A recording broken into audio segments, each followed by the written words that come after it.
Welcome back to Bo and Kirstin's Backcountry Kitchen. Today we're going to be talking about elk poppers. This is one of those recipes of mine that is a go-to when I am short on time and all I have left in the freezer is elk or deer.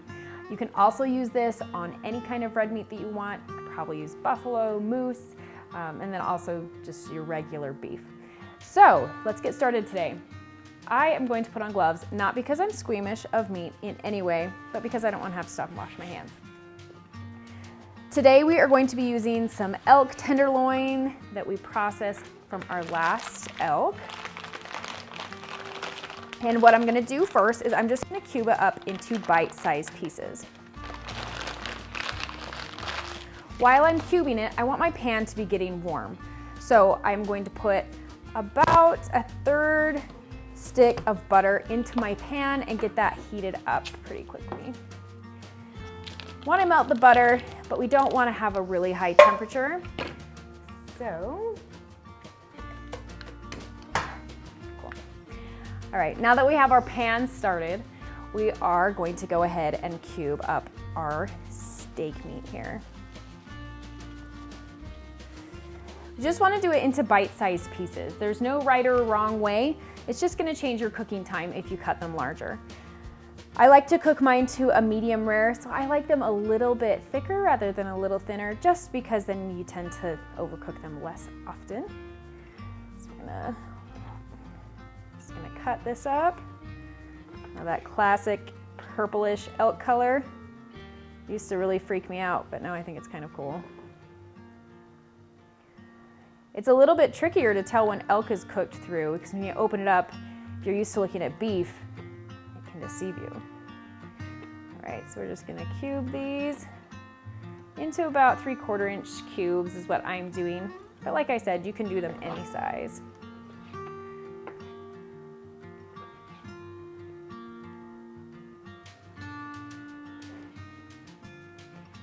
All right, so our butter is melting over there, and once it gets all melted, we're gonna add these to our pan, but we're gonna do a little bit of prep to them first. So, I'm gonna finish cutting them up and then I'll tell you.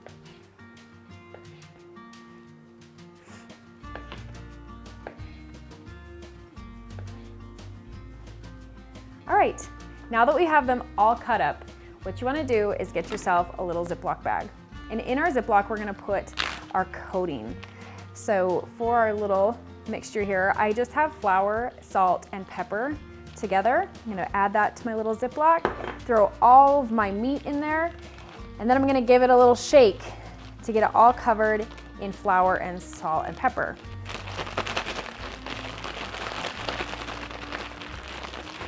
So easy. All right, and our butter is looking great over here. I'm just gonna swirl that around. All right.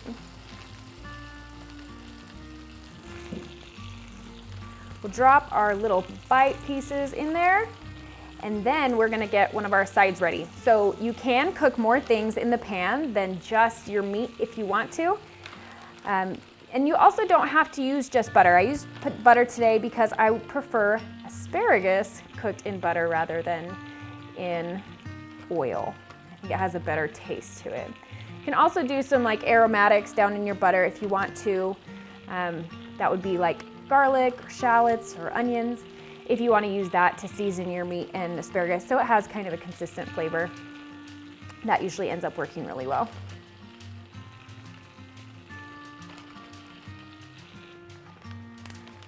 All right, so I'm gonna ditch those gloves now. So today I used about a pound of elk steak. You can use as much as you want, but a pound works really well to allow yourself to have more room to have a veggie to go along with it. All right, so with this asparagus, it's not too fibrous, but I am gonna cut off the bottom inch just to be safe. I hate biting into asparagus that is not tender. So I'm actually just gonna put them in there just like that. You can do whatever you want with them. You can cut them into thirds or whatever, but I'm gonna just leave them just like that. So those are prepped and ready to go in. I'm gonna put 2 or 3 things of garlic in there before I start. If I can get it out here. And we're gonna just kind of dice these up if I ever get them out. My goodness.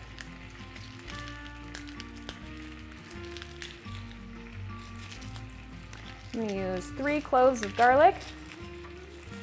Wow, I made a really nice mess there, didn't I? I'm gonna cut off my ends, smash it with the flat blade of my knife, throw them on the floor.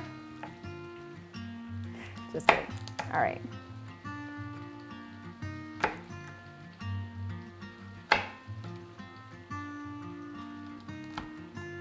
And this time, I usually don't mean to smash them, but when I am going to dice them up really well, I really give them a good smash. It makes it less work for me to have to dice them up.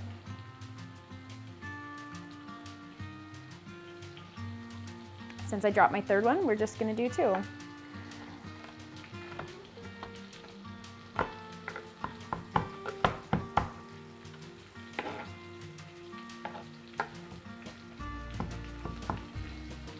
Right.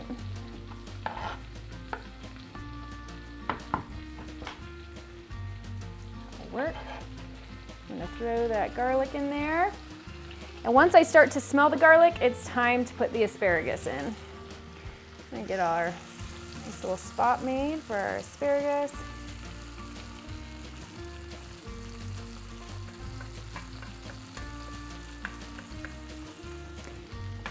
Like I said, you don't have to use butter to do this. You can use any kind of oil. So once you're starting to smell that garlic cooking in there, you drop your asparagus in. And then with a spoon or something periodically, you're gonna just drape your butter and garlic over top of the asparagus and across your meat. But to start with, we're gonna let it cook for just a couple of minutes while I get out a spoon to do that.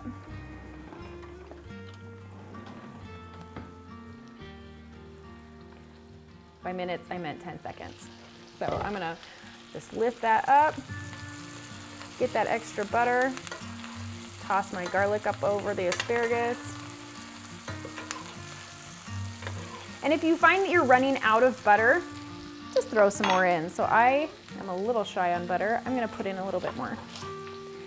I would not say that this is like one of those healthy meals as far as cholesterol goes. If you're watching your cholesterol, use yourself a nice oil instead. Or you could just barely brown them and then bake these in the oven instead. If you want to kind of skip out on a little bit of oil. So what we're doing with the butter is we're actually helping the meat not to dry out. And we're using that lovely garlic that we've seared in it to flavor part of the meat. All right, so I'm gonna put that lid back on. We're gonna let that cook for maybe about 5 minutes, then we're gonna flip them and let the other side brown. We're gonna stir up our asparagus, and then we're gonna check them again at about 10 minutes. Okay, so our poppers have been cooking for about 5 minutes. I've tossed butter once or twice throughout. We're gonna just pull off that lid now and turn them. You should have a light sear on the other side before you turn. And you wanna make sure to mix up that asparagus at the same time so that it can get a nice even cook as well.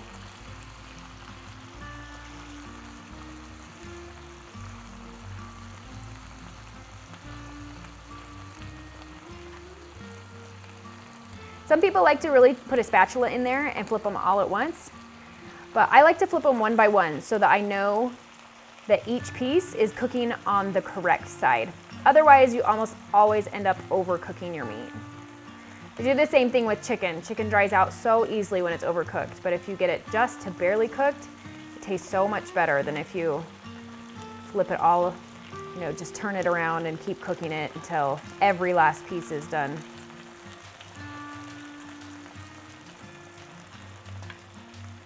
Oh, 9 years later, they'll all be flipped over. All right. Got a beautiful sear on those. We're gonna just turn this asparagus. We're gonna give them just a couple more minutes. We're going for a nice medium. You can do rare if you want to. I prefer my poppers at a nice medium, maybe even medium rare. Once they hit well, they're like little bricks of flavored goodness, but they're pretty hard. So I don't like my meat cooked well ever. So I would stop at a nice medium if you can. All right, so our poppers have been cooking for quite a while and they're looking pretty close. So if you're kind of not great at judging when meat is done, like I am sometimes, especially when your meat is a different color than you're used to, like this purple elk, what you're gonna do is grab out your biggest one and just cut it in half and look. But these are a nice medium. I know I've done this enough to know that these are medium now. So we're gonna pull out that asparagus before I add anything else to my pot.